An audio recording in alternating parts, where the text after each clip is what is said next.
When I think about being a woman in 2022, and when I think about myself, I guess the first thing I think about is that I do feel like I am in a spot of just really good privilege right now. I am fortunate enough where the people that I work for are very understanding of the life that I live and my titles of both instructor and mom. I feel like I've been really supported in that. I feel like they've just been really understanding of the different circumstances that pop up. I have a son who's almost 1. I have a son who is almost 3 and a daughter who is almost 5. So clearly, those are where my responsibilities are, and that's my priority. When I'm thinking about the question, what does it mean to be a woman in 2022, I think that for me, I think about the words strong, resilient, and even still underestimated. I think women in 2022 still live in a world in which our bodies are exploited for profit. Our voting rights are still being threatened. And we live in a world that still doesn't agree that we deserve equal rights compared to our male counterparts. I think women in 2022, we still have a lot of work to be done, but we have seen some progress. And we still need to hear from women of color, and we need to uplift voices that have historically not been recognized and heard. I think we have more ways to express ourselves now that like years gone by, because before I feel like we had to shush everything up, and we didn't have many options that we do now. Especially being like here in broadcasting where it's only guys and like only guys can shoot things, or film things. I just feel like women can do that as well, and it's not just all about men. Well, I have to start off by saying we are definitely changing the game. Being a woman in 2022, we have this special connection that extends beyond race, age, sexuality, political opinions, and even our physical appearance. This connection that we have extends beyond a level that I feel that only women understand. And to me, that's magic. We are magic. While there's my situation where I do work for these wonderful people, I feel so supported. I do have someone at home who's also supporting me in all of those things. The reality is there's many more women who are in that situation, who they are going through the trenches and they're going through some really difficult things, and their choices are so limited and the weight of what they carry is so heavy. I think being a woman in 2022 is about choice. And for me, being a woman has been a choice to a certain degree. I didn't have a choice in being trans or being a woman, but I do have a choice in living that truth and being honest about who I am. I had the option that I seriously considered for a while of just not taking that choice to not be myself. But in my self-discovery, it's been so affirming to have the choice of saying, this is who I am, this is who I'm gonna be, no matter how other people feel about that. And I think that applies to all women, because for so long, what a woman could be was often dictated by men and sometimes even other women. And so even as a masculine woman who does not fit the traditional idea of femininity, it is my choice to still be proud in my identity as a woman, no matter what shape or form that takes. To be a woman in 2022 means to be resilient. We have so many opportunities that are available to us now that were way far away for women that in previous generations. And I think that that's really great. I think that every woman can relate to a situation where you walk in the room, you're the only woman, and you can feel the energy literally shift. And I think that that speaks to the power of womanhood, which is incredible. There's still limitations and things to overcome, but this is definitely the best time to be a woman, even though sometimes that doesn't say a whole lot. I really feel like it's a powerful thing to be a woman right now. we're finally at a point where our voices are being heard and they're taking us serious. There's still a lot of work that's going to have to be done, but our daughters are being born into a world where they're going to have all these rights that we didn't have 15, 20 years ago. We're just going to have to start educating our daughters to stand up and speak so that way we can have equality with everybody. I think it's a really tough time to be a woman right now. I think as a mother, because of the pandemic, we've had to juggle like we've never had to juggle before. And people just expect that you always have it together and that you always can handle absolutely everything.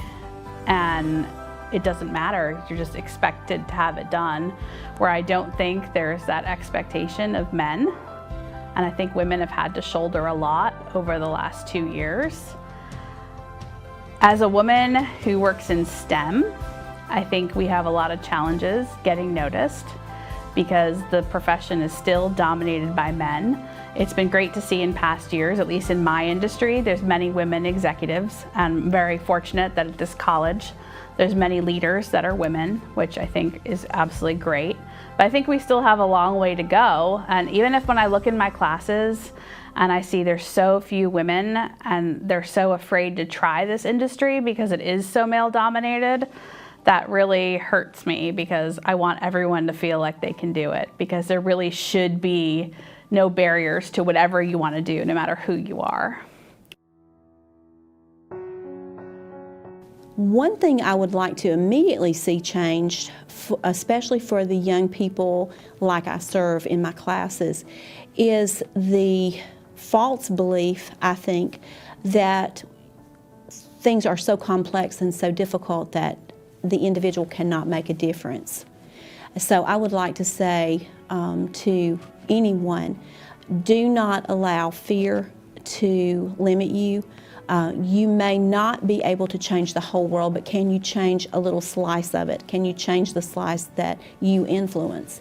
So that is something that I would love to see change. I would like to see people not put themselves on the sideline through fear or through being overwhelmed. Because we are in pandemic, Asian Americans, Asian women are far more likely to be assaulted on the street today because of pandemic. The government officials went around a couple of years ago saying that it is a China virus. As a result, Asian women are much more likely to be attacked by the non-Asian Americans. And that got me wondering, why Asian women but not Asian men? Yeah, Asian men are attacked, but less likely so than Asian women. Why is that? It's because there's stupid stereotypes of Asian men knowing Kung Fu, whereas Asian women are supposed to be docile. I would, as a mentally ill woman myself, which kind of ties into that, I would like to see a world where women can have emotions and not be seen as less because they do, and be taken seriously even when that happens. Because we're not. Women aren't taken seriously. People think that they are. Men think that, oh, we're not treating women as lesser. But when you are a woman, you see it. And it's not something you can get away from. I think definitely as far as the theme of this year's Women's International Day, which is Break the Bias, I think that is one thing that we need to be doing. We need to be breaking the bias everywhere, which means that we need to stand up when we see discrimination. When we see biases in the workplace, we need to stand up, we need to speak out, we need to be that spokesperson and that advocate for female representation in the workplace. I think that's really important. So that means breaking generational traumas, and that means breaking the bias. which is, you know, the theme for this year's International Women's Day. Another thing is how many women actually face abuse and the sexual and physical violence. 1 out of every 3 women, we're talking about 1 out of every 3 women experience some violence against them in their lifetime. 1 out of 3, that's just a ridiculous number. And in the military, women can, you know, participate in combat, but they're more likely to die from rape and assault on base by military members than being killed in combat. I think that it's important that those of us that are in STEM mentor young women, and I think that Dr. Corbett is an example of this because she started mentoring young women even while she was still an undergraduate. But we need to mentor these young women and show them that women can be role models in STEM. But we also need to help them recognize obstacles in their path. When I was in graduate school 40 years ago, there were obstacles. There were sexist department chairs. There were sexist research advisors who gave women really crappy projects, and I was one of those. I got a really bad project that he knew wasn't going to work, and he told me it probably wasn't going to work. I persevered. I got my PhD. I talked to a student, former student of mine, who was in graduate school 30 years after me and had the same experiences. I think that one of the things that we need to do is help students who are going into the sciences and moving through the ranks of the sciences from the associate degree to the bachelor's degree, to the master's degree, to the PhD. We need to help them figure out how to pick a research advisor or a faculty advisor who is understanding and who is supportive of the role of women in sciences, because there's still too much of the old boy network out there. And so I think the big thing I'd like to see is a lot more mentoring, a lot more building of the STEM pipeline of women, but then we're losing students along this pipeline because that's most of my role now is in this pipeline building with the Spark program. But we lose them at other stages because they have not been taught how to persevere, and they don't have the proper mentoring at the higher levels in their education. So I'd like to see more mentoring at the higher levels of education. I'd like to see going back to some more of the basics. So more of the basics in terms of, you know, I'm talking a lot more about education, but in our lives as well. What do we care more about? Get rid of a lot of the social media. Get rid of what it's doing to our teenagers and our daughters.